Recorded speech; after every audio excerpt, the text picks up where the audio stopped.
Hello guys, welcome back to the channel literature series. आज की इस वीडियो में हम बात करेंगे एक बहुत ही ज़्यादा फेमस नोवेला एनिमल फार्म के बारे में।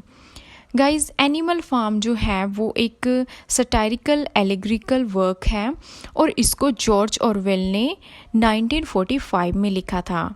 जॉर्ज ऑरवेल जो है ये उनका पेन नेम था और उनका रियल नेम एरिक अर्थर ब्लेयर था।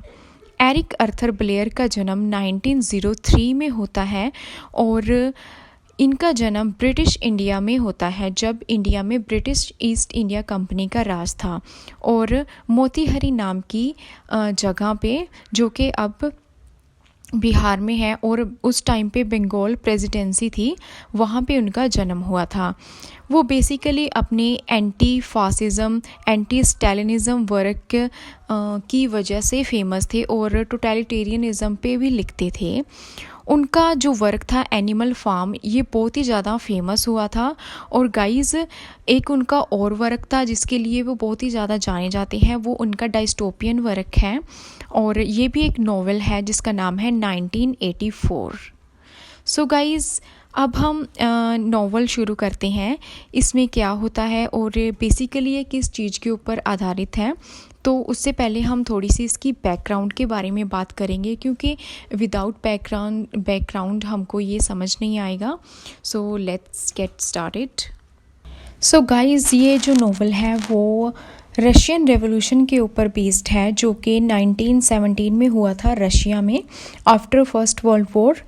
और इसका मीनिंग क्या है कि इस टाइम पे जो रशियन मोनार्की चल रही थी उसको लोगों द्वारा रिजेक्ट कर दिया गया था, अबॉलिश कर दिया गया था। उसके बाद क्या हुआ था, उन्होंने सोशली गवर्नमेंट को अडॉप्ट किया था और उसके बाद वहाँ पे कम्युनिस्ट पार्टी की सरकार बनी थी और जिसके जो हेड थे वो जोसेफ स्टालिन थे। सो जो स्टालिनिज़म है उस पर जॉर्ज ऑरवेल बात करते हैं। एंड नेक्स्ट गाइज, अब हम इसके जो मेन कैरेक्टर्स हैं उनके बारे में देखते हैं। सबसे पहले यहाँ पे काफ़ी सारे एनिमल्स हैं, लाइक पिग्स, ह्यूमंस भी हैं इसमें, और हॉर्सेस हैं और काफ़ी तरह के काफ़ी सारे जानवर हैं, जैसे कि हेंस हैं, काउज हैं, कैट हैं और कुछ अदर जानवर्स like sheeps, they are also include in this novel.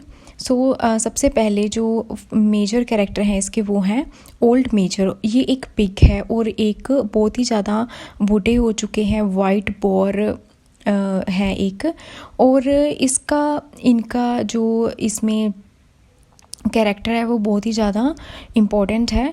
और गाइज़, ये एक एलेजी है। एलेजी का मतलब होता है कि जो जॉर्ज ऑरवेल हैं वो अपनी जो बात है वो सीधी तरह से हमको नहीं कन्वे करते, किसी भी पॉलिटिशियन का या फिर पॉलिटिकल पार्टी का नाम नहीं लेते, लेकिन वो इन कैरेक्टर्स के द्वारा वो किसी न किसी रियल जो रेवोल्यूशन के जो रियल कैरेक्टर्स थे उनको दर्शाते हैं इन कैरेक्टर्स के द्वारा। तो जो ओल्ड मेजर है वो कार्ल मार्क्स और व्लादिमीर लेनिन का मिक्सचर है, इनका कॉम्बिनेशन है। इनके जो थॉट्स थे वो ओल्ड मेजर में हमें दिखते हैं। नेक्स्ट है नेपोलियन एक बर्कशायर बोर है, ये भी एक पिग है और ये किसकी एलेजी है, जोसेफ स्टालिन की, जो कि लीडर बना था वहाँ पे जब कम्युनिस्ट पार्टी की सरकार बनी थी। नेक्स्ट है स्नोबॉल, और इसके अलावा कुछ ह्यूमंस हैं इसमें, उनके बारे में हम बात करेंगे। जैसे कि मिस्टर जोन्स हैं, ये यहाँ पे एक ह्यूमन है जिनका ये फॉर्म होता है, एक्चुअली फार्म होता है और ओरिजिनल ओनर होते हैं वो फार्म के। And next is Mister Frederick है, और इसके अलावा यहाँ पे एक और जो फेमस एनिमल है वो है बॉक्सर एक घोड़ा है जिसकी इसमें एक बहुत ही ज़्यादा अच्छा रोल हमको देखने को मिलता है। इसके अलावा कुछ और कैरेक्टर्स माइनर कैरेक्टर हैं, जो मॉली, बेंजामिन, हैंस हैं, शीप्स हैं, काउस एंड कैट्स हैं। गाइस, सो अब इसके बाद हम अपना नॉवल शुरू करेंगे। स्टोरी में क्या होता है, सबसे पहले ये जो स्टोरी है वो मिस्टर जोन्स के यहाँ से शुरू होती है। मिस्टर जोन्स का एक फार्म है जिसको मैनर फार्म के नाम से जाना जाता है। वहाँ पे उसने बहुत सारे जानवर रखे हुए हैं जिसमें ये सभी जानवर इंक्लूड हैं। एक दिन क्या होता है, ओल्ड पिग जो ओल्ड पिग है, मेजर पिग उसको नाम दिया गया है, ओल्ड मेजर पिग, वो काफ़ी ज़्यादा बीमार हो जाती हैं और वो अपने सभी एनिमल्स को अपने पास बुलाते हैं और वो उनको एक स्पीच देते हैं कि मेरे मतलब मैं ये चाहता हूँ कि हम सभी जानवरों को इक्वली ट्रीट किया जाए और हमको अच्छे से रखा जाए। यहाँ पे कोई भी बड़ा छोटा ना हो, इक्वली ट्रीट हो, हमको सारी जो सहूलतें हैं वो हमको मिलें टाइम से टाइम, और हम पे किसी इंसान का या किसी लीडर का हम पे कंट्रोल ना हो, हम अपनी लाइफ खुल के अपने ढंग से जी सकें। इसके बाद उसकी डेथ हो जाती है। लेकिन उसकी डेथ के बाद क्या होता है, जो सभी जानवर होते हैं वो काफ़ी ज़्यादा एनर्जेटिक फील करते हैं खुद को और वो इंस्पायर होते हैं ओल्ड मेजर से। वो सभी डिसाइड करते हैं कि वो अब मिस्टर जोन्स जो हैं उनके अंडर काम नहीं करेंगे और वो अपना अलग से ही अपना एक जो दुनिया है वो बसाएंगे। गाइस, जो स्नोबॉल है वो क्या करता है, वो एक कोट देता है कि 4 legs गुड और 2 legs बैड, के जो 4 legs वाले हैं वो अच्छे हैं, मतलब जो जानवर हैं वो अच्छे हैं, 2 legs यानी कि जो इंसान है वो बुरे हैं। लेकिन इस बात से जो वहाँ पे मुर्गियाँ होती हैं वो उसके अगेंस्ट हो जाती हैं और उनको लगता है कि वो उनको भी बुरा बोल रहा है। तो स्नोबॉल उनको बताता है कि ये मैं तुम्हारे लिए नहीं बोल रहा, ये तो मैं इंसानों के लिए बोल रहा हूँ। सबसे पहले जो विद्रोह करती हैं वो मुर्गियाँ ही होती हैं उसमें। नेक्स्ट क्या होता है गाइज़, स्नोबॉल जो है वो एक आइडिया देता है कि हम यहाँ पे एक विंड मिल बनाएंगे और जिससे कि हम क्या करेंगे, अपना जो कारोबार है वो उससे करेंगे। लेकिन नेपोलियन जो होता है वो इस चीज़ के ख़िलाफ़ होता है। नेपोलियन है वो एक यहाँ पे एक विलन टाइप होता है, विलन का रोल करता है एज अ विलन। वो उनको बोलता है कि अगर हम विंड मिल में काम करेंगे, हमारे जो सारे जानवर हैं, तो जो खेतों में काम है वो कौन करेगा। हमारे पास जो अनाज की देखभाल के लिए अनाज की फसलें हैं जो वो हमारे पास नहीं होंगी और खाने के लिए अनाज कम होगा, इसलिए वो इस चीज़ के ख़िलाफ़ होता है। और वो क्या करता है, वो स्नोबॉल को बहुत ही ज़्यादा षड्यंत्र रच के वो उसको वहाँ से भगा देता है और फिर वो बाकी जानवरों को क्या करता है, वो उनको बताता है, उनको झूठ बोलता है कि जो विंड मिल का आइडिया था वो उसका था और वहाँ पे वो उस विंड मिल को बनाता है। तो वो सारे जो जानवर हैं वो वहाँ पे मजदूरी करते हैं उसको बनाने के लिए और सबसे ज़्यादा जो मेहनत है वो बॉक्सर करता है। बॉक्सर वहाँ पे घोड़ा है जो बहुत ताकतवर है और वो एक हार्ड वर्किंग दिखाया गया है इसमें जो कैरेक्टर है। वो बहुत ही ज़्यादा हार्ड वर्क करता है उसके लिए। गाइस, इसके बाद क्या होता है, नेपोलियन धीरे धीरे करके सारी जो फार्म है उस पर अपना हक जताने लगता है।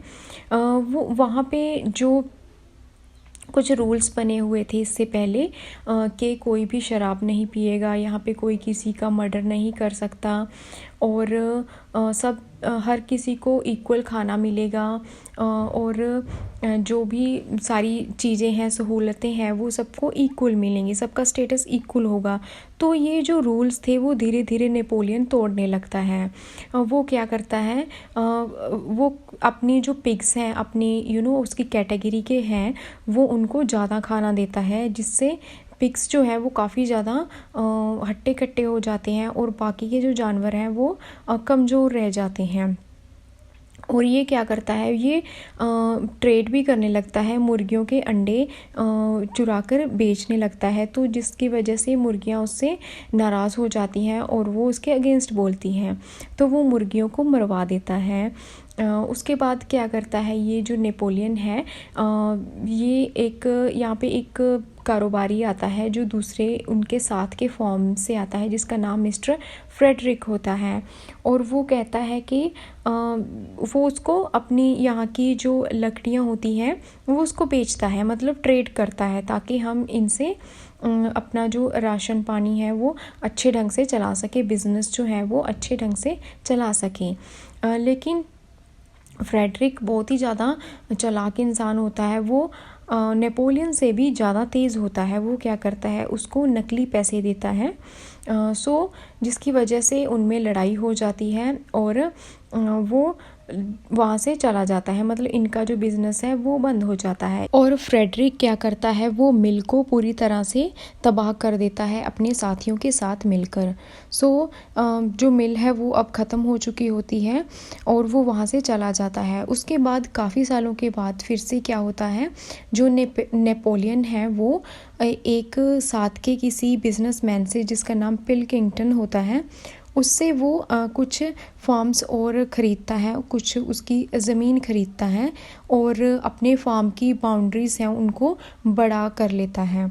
और फिर से वो मतलब अपना जो रूल है, अपना राज है वो वहाँ पे कायम कर लेता है और सभी जानवरों पे अपने जो रूल बनाता है नई वो थोपता है। मतलब यहाँ पे सारी जो इक्वालिटी थी वो ख़त्म हो जाती है और फिर से उनके ऊपर वैसे ही जुल्म होने लगता है जैसे कि ह्यूमंस के द्वारा होता था। सो गाइज़, ये जो सिचुएशन है ये रशियन रिवॉल्यूशन से मिलती जुलती है, बिकॉज़ रशिया में जब पहले मोनार्की थी तब भी लोगों के ऊपर जुल्म होता था, मतलब जब लोगों की सरकार नहीं होती थी। और उसके बाद जब से वहाँ पे कम्युनिस्ट पार्टी आई थी उसके बाद से भी बहुत सारे लोगों के ऊपर जुल्म होता था, मतलब डेमोक्रेसी में और नॉन डेमोक्रेसी गवर्नमेंट दोनों में ही लोगों के ऊपर जुल्म होता है। इस बात को समझाना चाहते हैं जो राइटर हैं जॉर्ज ऑरवेल। और उसके साथ वो मतलब सोशल जो कंडीशंस हैं हमें उनके बारे में बताते हैं कि कैसे जो लोग हैं वो अपने फ़ायदे के लिए दूसरे लोगों का यूज़ करते हैं।